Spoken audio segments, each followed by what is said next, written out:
नेताजी कहिन में आप सभी का बहुत स्वागत है। मैं सीपी शुक्ला। आज की प्रमुख खबरें। सबसे पहले देश विदेश के प्रमुख समाचार। नई दिल्ली। देश में E20 पेट्रोल को लेकर बहस तेज हो गई है। एक और सरकार इसे प्रदूषण कम करने और कच्चे तेल के आयात में कमी का प्रभावशाली माध्यम बता रही है, वहीं कुछ लोग इसे माइलेज और इंजन पर असर को लेकर विरोध जता रहे हैं। हालांकि ऑटोमोबाइल विशेषज्ञों का कहना है कि E20 पेट्रोल व्यापक वैज्ञानिक परीक्षण के बाद लागू किया गया है और यह अधिकांश वाहनों के लिए सुरक्षित है। नई दिल्ली। प्रधानमंत्री नरेंद्र मोदी ने अमेरिका के 250वें स्वतंत्रता दिवस पर राष्ट्रपति डोनाल्ड ट्रंप और अमेरिकी नागरिकों को शुभकामनाएं दी।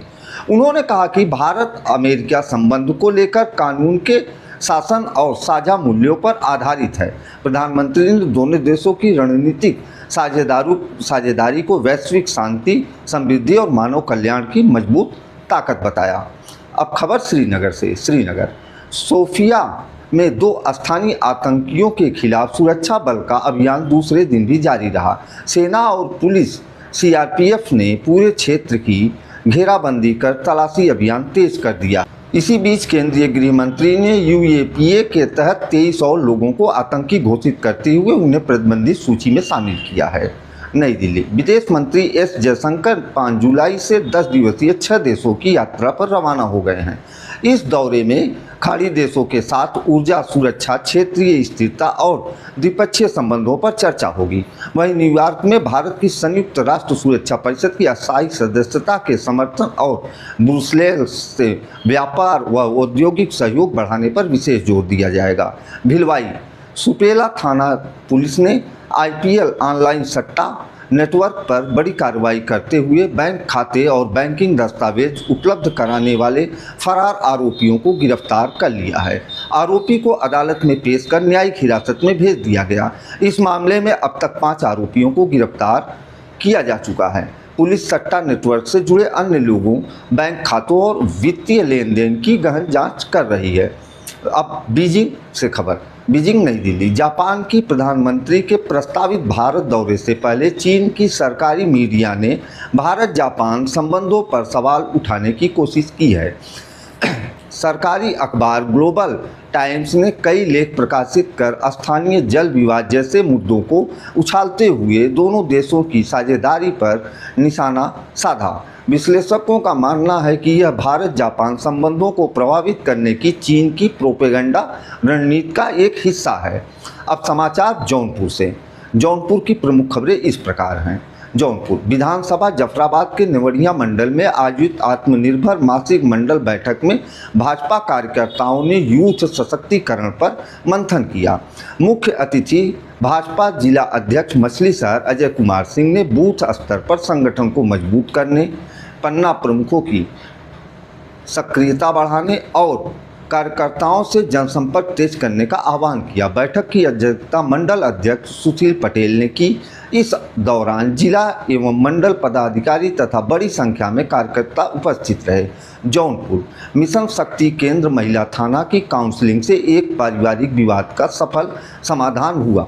गौराबाद शाहपुर निवासी अर्चना कन्नौजिया और उनके पति नरेंद्र कन्नौजिया के बीच चल रहे विवाद में दोनों पक्षों को बुलाकर थाना महिला प्रभारी श्यामा तिवारी ने समझौता करा दिया। लंबी बातचीत के बाद दंपति आपसी सहमति के साथ रहने को राजी हो गए और भविष्य में सौहार्दपूर्ण जीवन बिताने का संकल्प लिया। जौनपुर पुलिस वरिष्ठ पुलिस अधीक्षक के तबादला आदेश के तहत रमेश कुमार ने रामपुर थाने के नए थाना अध्यक्ष के रूप में आज अपना कार्यभार ग्रहण कर लिया। पदभार ग्रहण करने के बाद उन्होंने कहा कि कानून व्यवस्था बनाए रखना, अपराधियों पर बर्खास्त कार्रवाई करना और पीड़ितों को त्वरित न्याय दिलाना उनकी प्राथमिकता होगी। उन्होंने महिला सुरक्षा, जन सहयोग और अपराध मुक्त वातावरण के लिए प्रभावशाली पुलिसिंग का भरोसा दिलाया। जौनपुर रविवार दोपहर बाद अचानक मौसम बदलने से जनपद में राहत की बारिश हुई। सुबह की तेज धूप और उमस के बाद छाए बादलों ने रुक रुक कर कई बार बारिश कराई, जिससे तापमान में गिरावट आई और मौसम सुहाना हो गया। ठंडी हवाओं से लोगों को गर्मी से राहत मिली। किसानों ने भी बारिश का स्वागत किया क्योंकि इससे फसलों को लाभ मिलने की उम्मीद जताई जा रही है। जौनपुर खेतासराय क्षेत्र के रानी मऊ गांव में रविवार को एमएलसी राम सूरत राजभर ने 4.99 लाख रुपए की लागत से बने प्रवेश द्वार का लोकार्पण किया। इस अवसर पर राज्य मंत्री हंसराज विश्वकर्मा भी मौजूद रहे। एमएलसी ने कहा कि महापुरुषों के सम्मान में प्रदेश के कई जनपदों में प्रवेश द्वार बनाए गए हैं। कार्यक्रम में भाजपा कार्यकर्ताओं और ग्रामीणों ने अतिथियों का भव्य और दिव्य स्वागत किया। जौनपुर खेतासराय क्षेत्र के कनवरिया गांव में बाईपास निर्माण से विस्थापित परिवारों के सामने अब एक नई समस्या खड़ी हो गई है। नए मकान की जगह के ऊपर से गुजर रहे 11,000 वोल्टेज हाई टेंशन लाइन के तार के कारण निर्माण कार्य रुका हुआ है। पीड़ितों ने बिजली विभाग, प्रशासन और जनप्रतिनिधियों से कई बार इसकी शिकायत की, लेकिन समाधान नहीं हुआ।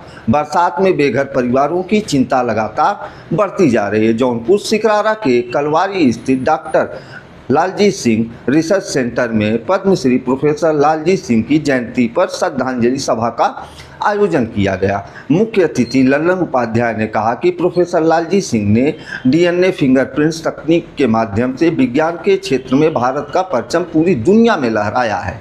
वक्ताओं ने उनके योगदान को याद करते हुए युवाओं से उनके आदर्शों पर चलने का आह्वान किया। जौनपुर जफराबाद थाना क्षेत्र के विभिन्न गांवों में विवाद और मारपीट की सूचना पर पुलिस ने कार्रवाई करते हुए 7 लोगों को गिरफ्तार किया है।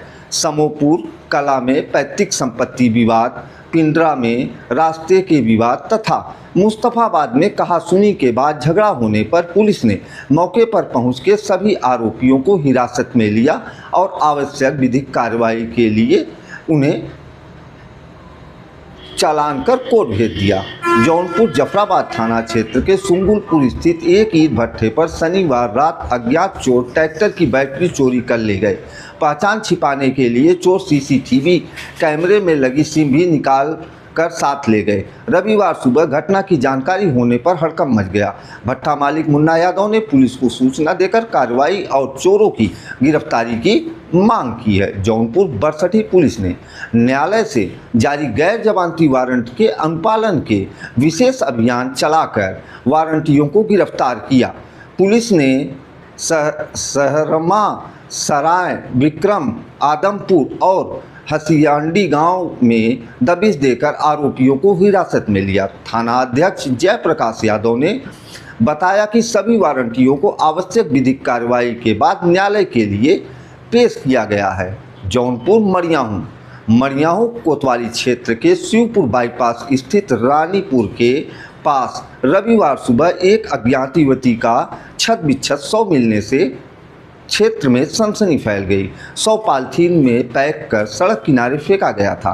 पुलिस को आशंका है कि हत्या कहीं और कर साक्ष्य मिटाने के उद्देश्य से शव को यहां लाकर फेंका गया है। पुलिस ने शव को पोस्टमार्टम के लिए भेजकर शिनाख्त और जांच शुरू कर दी है। नमस्कार, धन्यवाद।